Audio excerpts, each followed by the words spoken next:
Yo. Welcome into the ChrisBeCappinn show, man. Today is April the 3rd. Tons of NBA action on for today. I'm not sure how many good games we have, but we'll go through them as we always do. Appreciate everybody for joining as always, liking the stream, supporting the channel, all that good stuff, man. Let's get into it for today. So as far as yesterday goes, pretty successful show, man. We had what did we talk about yesterday? I always get them. I can't remember all the time. Charlotte, Monster 5.5 against the Phoenix Suns. Easy winner yesterday. They packed Phoenix up after the first quarter. Minnesota, I had on the short list as well. They didn't cover, but I didn't want them. I talked about it yesterday, not wanting them unless Anthony Edwards played. The one I would have got completely wrong was Lakers at OKC under the 230.5. I ended up staying away from the game. I really wanted to take the Lakers, really wanted to take the under. Lakers get blasted, don't play any defense. And because they don't play any defense, the game still goes over. Even though they couldn't even score the basketball. San Antonio first half, no Wemby, no problem. They still get the job done. And then hopefully somebody caught the Darius Garland plus money, plus 135, plus 140, under the 6.5 assists yesterday. Another easy winner. He finished with 3 assists yesterday. So short list did really well yesterday, man. Hopefully you guys found some ways to make some money. Let's get into it today. So we'll start off with Jackson, AI Sports Betting Tool, linked in the description of the video if you guys are interested in checking it out. 50% promo code as well. So Jackson had a 2-0 day yesterday. The two looks that I shared with you guys yesterday were Cleveland minus the 9.5. I think they ended up winning the game by 10, right? What did they win by? I think they won by 10. Or was it right at 9? I looked at this and I thought, I was like, oh, they won by 9. So that was a loser. So 0-1 on that one, but they did end up getting what was the second one? The Spurs minus the 3.5, end up winning the game by 19 yesterday without Wemby. So 1-1 day yesterday for Jackson. As far as today, kept the same prompt. I asked Jackson based on the last 10 game advanced stats per clean the glass, situational spot injury reports and trends. What are the top 2 spreads that are incorrectly priced in the NBA market today? Jackson likes the Atlanta Hawks minus the 16.5 against the Brooklyn Nets. It says the market is set this at 16.5, but the advanced metrics suggest Atlanta should be favored by significantly more. Since the All-Star break, Atlanta has been the hottest team in the Eastern Conference, posting an 18-3 record. They have successfully transitioned to a team-first ball-sharing identity, ranking number 1 in the NBA in assist-to-turnover ratio, averaging 30.3 assists per game, tied for the 8th most in league history. Conversely, Brooklyn is in a complete offensive freefall, ranking dead last in the NBA in offensive rating at 108.5 and effective field goal percentage at 52.2. The statistical mismatch in transition efficiency is staggering. Atlanta ranks number 1 in the NBA in transition points added per 100 possessions at 4.1. They're facing the Nets defense that ranks 25th overall and struggles significantly to contain perimeter penetration. With Dyson Daniels and Nickeil Alexander-Walker providing elite defensive pressure, the Hawks are perfectly equipped to turn Brooklyn's league-high turnover propensity into easy, fast break buckets. My model projects a 22.5 point victory for Atlanta, making the 16.5 spread a clear mispricing. That sounds strong. All right, next one is the Houston Rockets minus 17.5. It says it's a massive mispricing in the market. Houston is statistically one of the best teams in the NBA, ranking 8th in net rating, 6th in defensive rating. They're also the absolute best team on the glass, ranking number 1 in the NBA in offensive rebound percentage at 37.3. Utah, meanwhile, is a bottom tier team in net rating at minus 7.9, ranking 29th in defensive rating at 120.8. The statistical gap in defensive efficiency and rebounds against Houston should be favored by significantly more than 17.5 points. The Rockets' dominance in the possession game is the deciding factor here. They rank number 1 in putback points per miss at 28.7 and number 1 in total rebound percentage at 54.5. They allow teams to take significantly more shots. This allows them to take significantly more shots than their opponent. Against the Jazz defense that ranks 29th and lacks interior resistance, Houston will generate a massive amount of second chance opportunities. Utah simply lacks the size to compete with the Rockets front court that features Clint Capella and Kevin Durant. They just don't give my man Sengun no love. But those are the 2 looks for Jackson today, man. Hopefully you guys, are checking Jackson out for whatever your sports betting needs are. So let's get into it for today. So first up, and I'll go through this pretty quickly because I'm actually starting a little late today. I didn't get a chance to go through the card the way that I typically do the night before. So I did some handicapping earlier today. Earlier this morning, but I didn't get my full cap in. If I'm being completely honest, I looked at the slate yesterday and I was like, man, can we just get the NBA regular season over? Granted, we've been cashing, but it's like, man, I'm tired of like having to look for a needle in a haystack sometimes to try to find the right side in these games, man. This first one up is the Pacers and the Charlotte Hornets. I'll get off my soliloquy and get to the game, get to capping the games. That's what you're here for, right? So Charlotte, Indiana, open. I don't even know where this opened. I missed the opener. Let's see real quick. I'm curious to know where it opened. Let me just see the opener real quick and we'll get through it. All right, so it opened 15 and a half, up to 16. I saw 16. Total was at 234 and a half. So you missed the best of the number if you want to get in, but I'm in. And I didn't get the best of the number. Just open 234 and a half, 233 and a half, it looks like on FanDuel, 233 on BetMGM. I'm sorry, on Bet 365. And it's moved, 4 points already. I think that this closes, north of 2, maybe even gets to 240, honestly. But 237 is just too low. Siakam's in. Nembhard and Nesmith are out. You do kind of worry a little bit about Nesmith and Nembhard not, playing because San Antonio, this Charlotte defense has been pretty good. But I just think this is a spot where Charlotte will just play offense and not play much defense at all. The Pacers are 8-2 ATS in their last 10 games. So I don't want Charlotte in this spot. It's a terrible spot for Charlotte, actually. I know it's second leg of back-to-back. They played a very meaningful game yesterday against Phoenix. That was a revenge spot for them after losing earlier in the season out in Phoenix. But this is 6 game in 9 nights, 7 game in 11 nights. This is the most fatigue spot on the board, the Charlotte Hornets are. And granted, they've been good. They're 10-4 ATS playing unrested, but only 2-4 straight up and against the spread if they're playing unrested and a favorite in the next game. So I think Indy, if they had Nesmith and Nembhard, I would probably be looking towards Indy plus the points in this game, just with them being on a recent surge. 15 and a half is a lot to lay on the second leg of a back-to-back. But yeah, that's that game. Let's see what else I had on the over. Indy 8-1 to the over last 9. These teams laying double digits on the second leg of a back-to-back, but facing the rest of the opponent. 66% to the over all time as well. Yeah, Indy won, covered the first 2. Charlotte won and covered the last one back on February 5th. First and the third one went over the total. Second one went under. So yeah, we'll go over in this game. Just play Charlotte overs. Play Indiana Pacers games over. I think Charlotte will give it up. The game should be played with pace too. Charlotte's been playing fast. They should be able to knock down some threes. Hopefully it doesn't affect their offense too much, but I think they should be able to score. All right, so that's that one. Next game is Minnesota and Philly. So Minnesota, of course, can add to the injury report late because they did play last night, lost in Detroit by 5. Anthony Edwards didn't play in that game. I'm not sure if he's going to play in this one, so I'm going to actually just skip this one, honestly.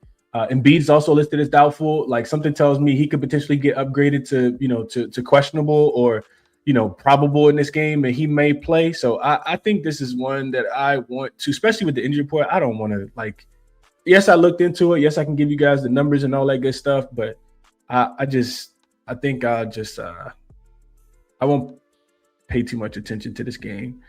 Trying to look and see. So the NBA TV games are actually trashed tonight too. It's the Bulls and the Knicks, the nationally televised game, and then the Pelicans and the Kings. Boy.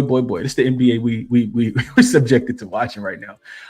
But yeah, Minnesota, like I said, second leg of back-to-back with travel. It is their third straight road game. And Philly, just 16-21 ATS at home. First game back home off a 3-game road trip. It is the first leg of a back-to-back. They actually play the Pistons tomorrow.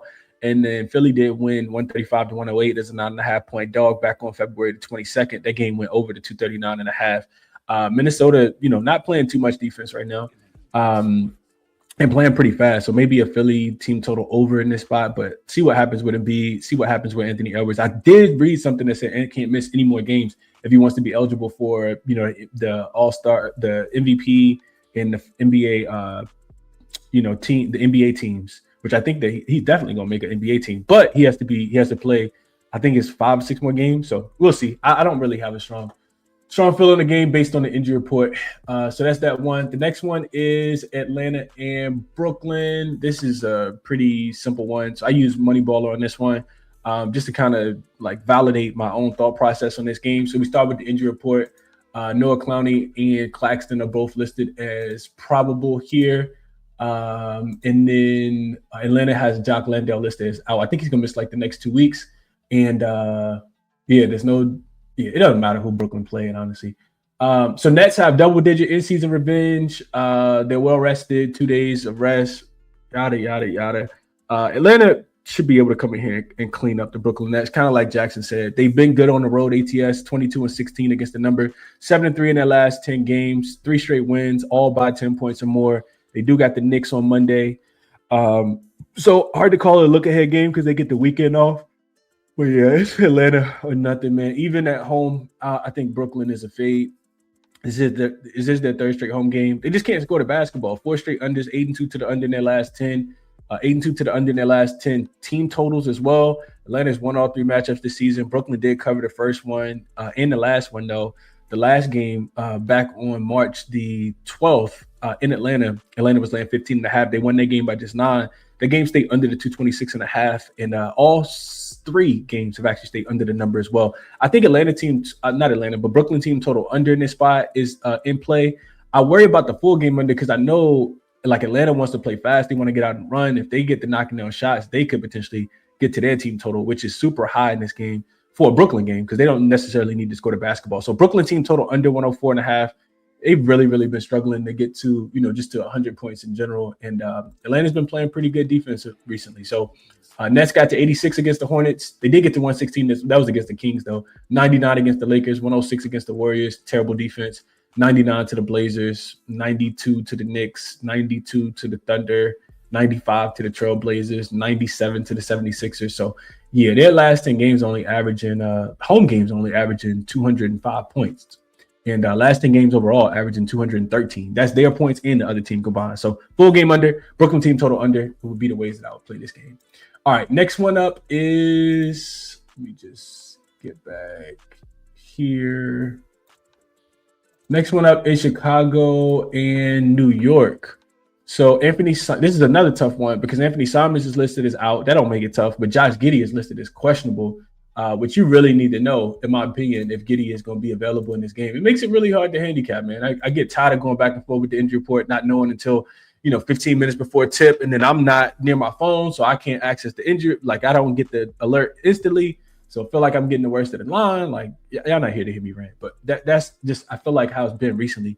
Chicago hasn't been good on the road as a dog. They're 16-21 against the number. They've lost 5 straight. Defensively, they've given up 124 better in 6 straight games. Real quick, I wanted to see the Bulls getting double digits on the road real quick. So they are 6-3 in this spot. ATS 2-6, 2-7 straight up, but 6-3 against the number. They lose by average of 10 points. They've covered 3 straight. They covered against the Clippers. They were getting 13.5, lost the game by 11. They covered against the Thunder. They were getting 19, lost by 18. they were covered against the Spurs on that last second 3-pointer. They were getting 17.5, lost the game by 15. So they are 3-0 ATS, 4-1 in their last 5, getting double digits on the road as a dog. They got equal rest with the Knicks. Knicks haven't been covering numbers, only 2-8 against the spread in their last 10. First game back home off the 4-game road trip. They play in Atlanta on Monday. I think I would just take over. I would just take Knicks team total over. If I look at just like the Knicks, we're struggling. And then they ran into the Grizzlies, which is not a real NBA team right now. And they smoked the Grizzlies in that spot. Got to 130 the other night. I know it's their first game back home, like I said, off the 4-game road trip, but I think they should be able to score the basketball. So that's the way I would probably look at this one. Knicks team total over. I look at the Spurs as double-digit dogs. They did get I look at the Bulls as double-digit road dogs. The Spurs did get to 129. The Thunder got to 131. The Clippers got to 119. The Lakers got to 142. So those are the last 4 road games where the Bulls have been getting double digits as a road dog. And I just told you guys that they've given up 124 better in 6 straight games. So Knicks team total 126.5. I think that they should be able to get there. Maybe even first half team total as well, because Brunson is off the injury report, which I failed to mention. All right, so that's that one. Next one up is let's see. Hit the like button for me if you can. Subscribe to the channel. All that good stuff, especially if you've been cashing, especially if the show has been helpful for you guys. And let's keep going. All right, so Toronto and Memphis is up next. Toronto laying 13.5 points. I'm pretty sure this is the biggest This is the most points that the Raptors have laid on the road this season. Let's just double check that real quick. I'm pretty sure. Yeah, 13.5 is the number. They laid 13.5 against the Wizards, and they ended up winning, but didn't cover. They won the game by 9. And then against the Nets, they were laying 9.5. They won and covered that game. Against the Jazz, they were laying 9. They won and covered that game as well. But what I'm looking at here is these games where they've been a 7.5 point favorite or more. 1, 2, 3, 4, 4-1 to the over. Only one that went under was to the Nets, and we know the Nets play super slow. So I think over is the right play in this game, even before like looking at what I just looked up. Difficult part is Quickly is out. Ty Jerome is out as well. We've seen the Grizzlies offense just kind of be really terrible recently. Even you know what? I take that back. Memphis has actually been able to score. They played in 4 straight overs. This is the last game of a 6-game homestand. They actually got to the team total against the Knicks the other day, and that was a get right spot for the Knicks. So I think we'll see pace in the game. Toronto offense does struggle, and it is suspect. Don't get it twisted, especially without Quickly being there. But the way that the Memphis Grizzlies are playing as far as pace-wise, I think that this one should be able to get up and over the number. Total open, and it's only moved up, and I agree with the move up. 230.5 is what it opened at. It's up to 232.5, and I would play over in this game before I laid this many points with the Raptors on the road and before I faded the Grizzlies in this spot. Even though the Grizzlies are a fade, this is a big number in my personal opinion. So if I just go and look at go to Moneyballer real quick, look at the last 10 games between these two for both of these teams. The Grizzlies are they're 7th in adjusted pace, 26th in adjusted defensive rating, and 28th in adjusted offensive rating. But if we put these numbers together, they should clear 235 in my opinion. So yeah, and then the same thing with the Raptors. The Raptors 121.6 offensive rating, 117.7 defensive rating. They've really been struggling to score the basketball, struggling to get stops as well. So yeah, both of these teams combined, they should get over 232. I'll lean over on the 232 in this game. All right, next one up is the Boston Celtics and the Milwaukee Bucks. Gross game, man, super gross. So injury report, I didn't see anything at all for either team, but let me just double check real quick. So Boston has nobody out, so Vucevic. And then the Milwaukee Bucks had a couple guys that didn't play in that last one. Kuzma, Ryan Rollins, Kuzma and Miles Turner are off the injury report. Ryan Rollins is listed as probable in this game as well. No Bobby Portis, though. No Kevin Porter Jr. Gary Trent Jr. looks like he's questionable as well. So terrible spot for the Bucks. Looks like it's 3rd and 4, 4th and 6. It says 5th and 7. I don't know if it's actually 5th and 7 or not. And for the Celtics, it's 4th and 6 as well. So for Boston, it's the last game before a game road trip. They got the bounce back win against Miami after losing to Atlanta, and they got Toronto on Sunday. On Milwaukee side, they have covered 3 straight. But this is the spot where, I think I don't know if they cover, and I'm not betting the Celtics in this spot, laying this big of a number. But a couple things I wanted to share. The first thing I looked at was I wanted to see how the Celtics do as big road favorites, 15 points or more. So in the history of the database, the Celtics are only 1-6 ATS when they're laying 15 points or more as a road favorite. It happened once this season. That game was like a couple weeks ago against Memphis. They won by 5. All 7 games have actually come in the 2022 season or greater. And the only game that they actually covered was against Utah last season. They won that game by 15 when they were laying. They won that game by 22. They were laying 15. But the Celtics don't cover these big games on the road as a dog. We have seen, like I said, Milwaukee covered 3 straight. It's gross, man. But maybe it looked worse. Milwaukee in this spot. That's so gross to say out loud. Especially because I kind of feel like Milwaukee, just kind of give up on the season. But we saw them go into Houston, fight Houston, Houston tooth and nail. But I kind of worry about the situational spot here with them being, in a terrible rest advantage. I would think that, the game goes under, but this 217.5 is a little too low for my blood.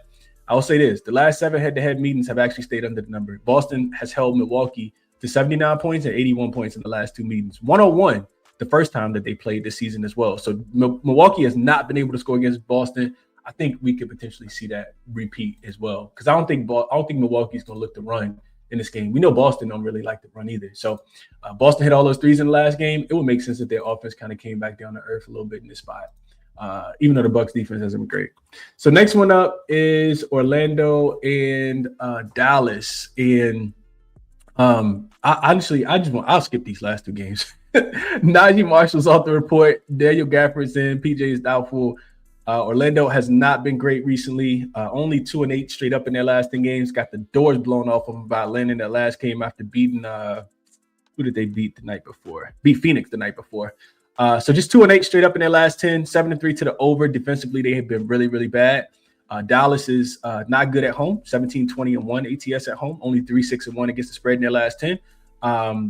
Have lost 8 of their last 10, back-to-back non-coverage to the Timberwolves and the Bucks, both by 25 points or more. 3 straight games where they haven't eclipsed more than 100 points. They got to 100 in one of those games. The other 2, they were below the number. Dallas covered the earlier matchup, which was actually pretty recently. Orlando was laying 8 as a home favorite, and they only ended up winning the game by 1. That game was about a month ago. The last 3 head-to-head meetings going back, the one this season and both last season, I've actually stayed under the number. So Orlando, Dallas, under ugly, gross number. But, if they're not going to be able to score the basketball, then under 237 is the way that I'll lean in this game. And then the last one is the Spurs and not the Spurs. The last one is the Pelicans and the Kings. So Malik Monk is listed as questionable. I think that's the only thing that I saw. It's a gross slate, boy. Man, this slate's gross. Trey Murphy, the Pelicans, of course, can rest players if they want to or add people to the injury report because they did play yesterday. Second leg of a back-to-back for them. Westbrook is done for the season, most likely. Zach LaVine is out. Like, all the guys are out for the Sacramento side of things. So you got the Pelicans laying 5.5 on the second leg of a back-to-back. The thing that was interesting to me and where my brain immediately went to was how well do teams that have less than a 35% win percentage do when they're a road favorite playing unrested and they're laying a big number? So, I mean, because 5.5 is like you got to win the game by 2 possessions. They're actually 14-4 to the under in this spot. So that to me, that's pretty significant. That's 78%. I know it's not a super big trend, but I think that's significant. For Sacramento, it is their first game back home off the 5-game road trip. They beat Toronto outright by 8, getting 13 points as a dog. Have the rest advantage in this spot as well. The Pelicans have actually won both the games this season. They've covered both so far this season. Once in New Orleans, once in Sacramento, but both wins came by double digits. The Pelicans are also 7-7 ATS on the second leg of a back-to-back, 2-0 ATS if they're a favorite on the second leg of a back-to-back. However, both of those games did come at home. They have lost 4 straight non-covers as well. I'm not sure what to do with this game. I guess I'll lean towards the under, but nothing for me at all in this game. If we get into a quick recap, did I have a player prop for you guys? Oh, Nick Richards under his boards. Let me just go over real quick to, and then we'll go back here. I think these tanking teams, like if you expect the team to get blown out, then you could really just you can take under on their player props. Like the Garland under yesterday. I didn't think the Lakers were going to get blown out the way that they did, but LeBron under his 17.5 points was easy yesterday as well. So if I think that the Knicks probably going to blow the Bulls out, then somebody like Nick Richards is probably going to go underneath his rebound prop. So it's a couple like juice props that I kind of like already. Don't really like laying a lot of juice. The Garland 6.5 assists under yesterday was that for plus money was a little bit better look. But if we go here, we look at Nick Richards. This is outlier linked in the description, of course. We look at his rebounds. We can see at 7.5, he's only over in 26% of his games anyway. Only over in 26% of his games anyway. And then we start factoring in, the rebounds, which the Knicks are the 3rd best rebounding team. If we go, so full season, he's averaging right at 14.9 minutes. Last 10 games, he's averaging right at 22.8 minutes. The Knicks don't give up a ton of rebounds. You can see all these guys that went under here for centers. What else did I have on Nick Richards? Against teams that, are top 10 rebounding teams, he is under in 15 of his 20 games, averaging right at 5 rebounds per game. And this game's a blowout. He might not even get to 30 minutes. So I like the Nick Richards look under on his rebound prop if I'm betting any player props. That was the one that I kind of had a chance to do some research on. There's a couple more that I looked at, but that's the one that made the most sense to me because I think the Bulls do get ran off the floor tonight. What else? All right, so that's that. Let's go and do the quick recap. All right, so let's go to the top. Indy and Charlotte over 237. If you have access to, well, everybody has access to it, but if you have, I saw this somewhere better. Polymarket. If you have a Polymarket account, you can get a 230. I think it was a 236, which is the best number available. And there's a link in the description if you guys, want access to Polymarket. I got a sign up code there. I do think Indy plus the points is also the correct way to play. 15.5 is a lot, man. That's a lot to lay when you're 6 game and 9 nights, 7 game and 11 nights. Minnesota, Philly, nothing till the injury report clears. Brooklyn, team total under 104.5. I think Atlanta, Brooklyn also goes under, but I'm not going to write that down because Atlanta offense could potentially get hot. Chicago, New York, it would just be New York, team total over 126.5. Look for these first quarter totals as well, man. If the Knicks had 40 in the first quarter, it wouldn't surprise me at all either. So first quarter team total over. Utah, Houston, that's the game I skipped. It'd be over nothing in that game as well. Total is going up. Houston offense is putrid, but they have had no problem at all scoring the ball against Houston this season. So I know I didn't talk about that game, but the last 10 have actually gone over. I'm sorry, last 8 of the last 10 have actually gone over between those two teams. Houston scored 125 in the first time that they played. They scored 125 the second time they played, and then they scored 129. I'm going backwards. So the last time they played 125, the time before that 125, the first game 129. So Houston should be able to score their team total 125.5. They should be able to get there, maybe even first half team total, first quarter team total, all that good stuff for the Houston Rockets in that game. Toronto, Memphis would be another over 232.5. I think they get there. I do think they get there. Boston, Milwaukee, it'd probably be Milwaukee team total under whatever it is. I don't even know what Milwaukee team total is. I didn't look into that. Orlando, Dallas, another sneaky under, but I'm not writing that down. And then Sacramento, I will write Sacramento and New Orleans just because I feel like that trend is pretty strong. New Orleans and Sacramento under 234.5. I'm not sure where the points going to come from, especially if the game's played pretty slow. But wait for the injury report because the Pelicans could, rule people out. So if they rule people out, maybe you get a worse number too. So really not sure what to do with that game. But yeah, this is where my handicap has left me. Resources all linked in the description of the video. Check them out if you guys are interested. Jackson, Outlier, Moneyballer, Odds Jam. I am out of here, man. Enjoy your Friday. Enjoy your weekend.